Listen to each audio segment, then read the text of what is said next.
Alright guys, what's going on? It is the 26th, day after Christmas. Wanted to show you guys a little something. I got my first Swedish axe. It's a Husqvarna, multi-purpose, small forest axe. I don't really know how they identify it as. I think it's a multi-purpose axe now. I guess made by Hultafors or Holtzbrook. I'm not sure, someone correct me on that.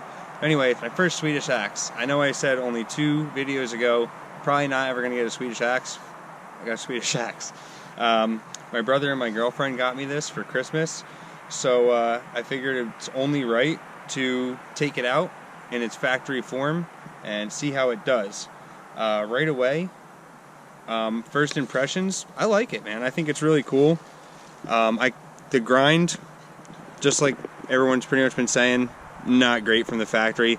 I don't have high expectations for the factory grind, but my fit on this axe, unlike other people have had experience with it, is very nice. The tights is very tight. I don't have many gaps. I have a little gap in here. I'm not crying about that. It's not the end of the world. The grain on it is beautiful, and I like that the handle's kind of dark too. I don't know if it's mostly heartwood or if they stain them. Someone that has more experience with that, let me know. The sheath, simple yet effective. I think it's very good. I don't have any complaints with that. The axe handle itself is very thick. I know a lot of people said that. Not saying I didn't believe you guys. I'm just saying from the camera perspective, I was like, oh, it doesn't seem that thick. It's thick. We'll do a little bit of bucking, just see how it acts.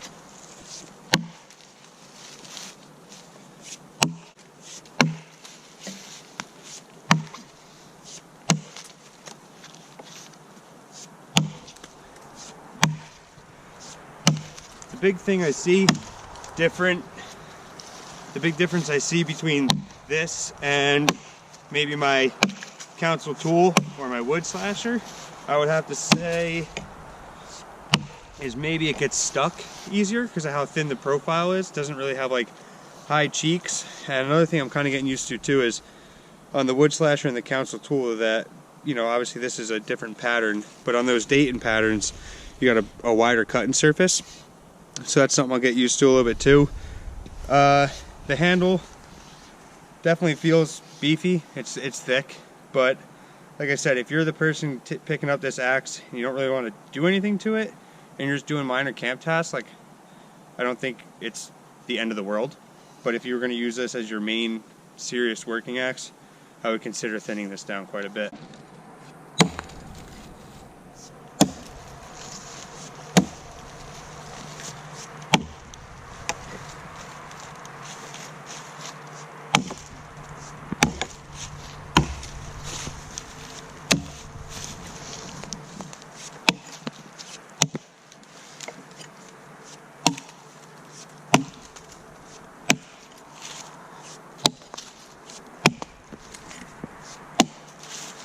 Alright, we're going to try to split this little log here. If you want my honest opinion, I think it's going to get stuck like here and not busted apart. It doesn't look like there's any knots in this, but this is really thin compared to like the council tool and the wood slasher. So I think it's going to get stuck, but we'll see. So far this axe surprised me. Everyone, like I said, I went off what everybody else was saying, how factory it's horrible, you gotta do all this and that. I didn't do much work with it, so don't bash me in the comments like, oh, you barely work with the axe. I'm going to tune it up, but from the factory feel, I think it's like, it's not what people make it out to be. I'll put it that way. It's decent.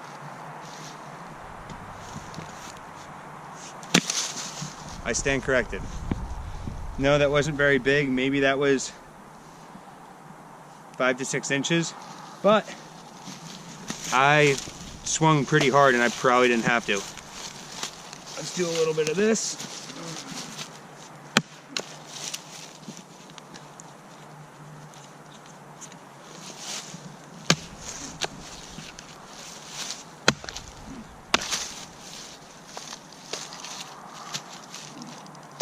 like I said, right now I'm kind of doing a little bit of camp chore kind of stuff. Nothing too big.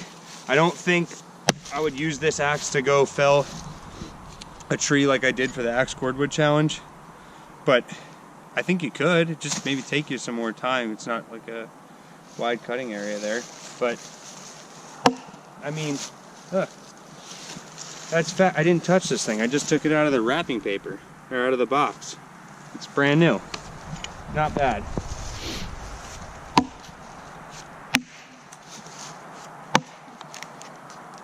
All right, let's see. Okay, definitely needs to be sharper. It's kind of a little tough here.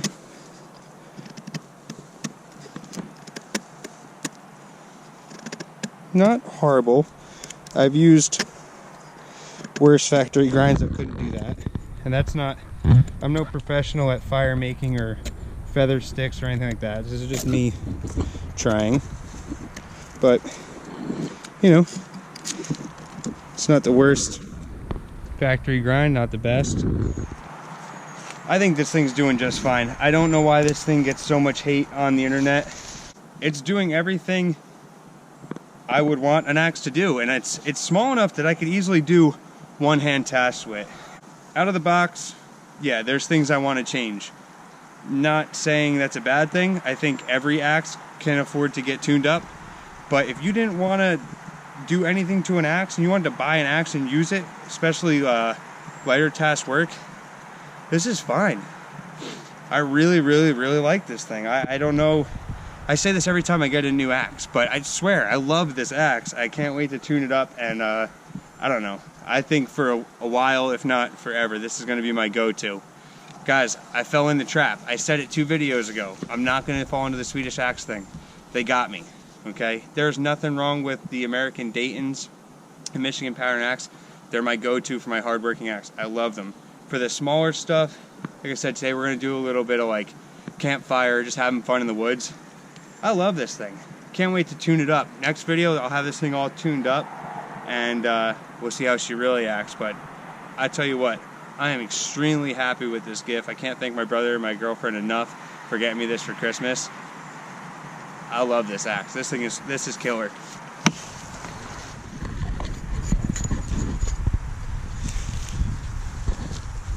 Alright guys, so what we did here, we found a dead standing hornbeam, and the outside was kind of wet. Like I said, we got quite a bit of rain yesterday on Christmas, but we also were able to find one that wasn't too wet, and we got the bark on it.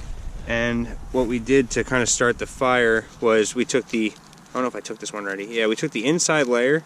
I think it's called the cambium. So you have the outside bark, then you have the inner bark, and then you have the cambium, which is the layer that's right up against the actual wood of the tree. So we peeled that, you know, got all this nice cambium. We made a little bird's nest, you know, crunched it all up, did whatnot, and then laid it on the dry outside bark. And now we have some of this dead inside that's kind of punky. It's very like foamy, and we've got some nice chips from our V-notches, and it's nice dry wood. So we're kind of establishing our little fire here with that, and we did it all with the Husqvarna axe. I know I could be at bigger wood right now. It's just kind of to show you guys this is a factory grind, and it's just kind of, this is like, it could be sharper, but you know, it's doing everything I needed it to do. I mainly, when I do out of the box stuff, I think of the people that aren't doing serious work with their axe and maybe just want a good camp axe or something like that, and they're not too into tuning it up and doing serious work with it. And I think it would do that for somebody that just wanted a packable axe. Alright guys, we're back in the basement. It got super dark out, battery died on the GoPro. Just a little recap, we were checking this thing out. My awesome brother and girlfriend got me this for Christmas. I have, it is the Husqvarna Forest Axe, multi-purpose axe. We were just kind of checking it out, see how it was right out of the box. With that said, I'm super satisfied with this axe. I will be tuning it up, but yeah, love this thing. Alright guys, I think we should point out the elephant in the room here. There's quite a bit more axes here Actually, I don't know if there was any axes here last time I filmed something, so I'm just going to get right into it. I'm going to introduce you guys to the fleet. A lot of these happened over the past 2 weeks. So we're going to start over here. This splitting maul, this one I found in my dad's garage. I hung it on a single bit hardware store handle. This Collins axe my grandmother got me for Christmas yesterday. That was super cool of her, so I'm excited to try that out. Alright, over here in the back, this is a Fulton head on a Craftsman handle. I'm sure Fulton made the axe for Craftsman. It's just a vintage Michigan pattern, 3.5 pound. It is cracked. It's going to be rehung, but it's there, ready to be used. Council tool, boys axe, sport utility line. If you guys remember, I did my one tree challenge with it. In another video when we're talking about those, I'll explain how there's two of the same axe. Also, Whiskey River Trading did a little promo for Black Friday. If you spent more than $200 on their website, they were gonna give a free Flying Fox hand axe. So I got the Woodcraft Pack Axe 24-inch, some sheaths, sharpening stones, things like that, and got the free Flying Fox. So I'm excited to do a video on this too. And you guys know the beloved Wood Slasher axe. I have another one here. It's a Powercraft. The Council Tool Boys axe. The Jersey axe from that video. Also, the Flying Fox I got from that Black Friday promotion. Just a hardware store hatchet and a vintage plum hand axe hatchet, whatever you want to call it. So that's the collection. I'm going to get to tuning this thing up so we can get back out in the woods with a fine oiled and well-tuned machine. Go process some wood. Thanks, guys.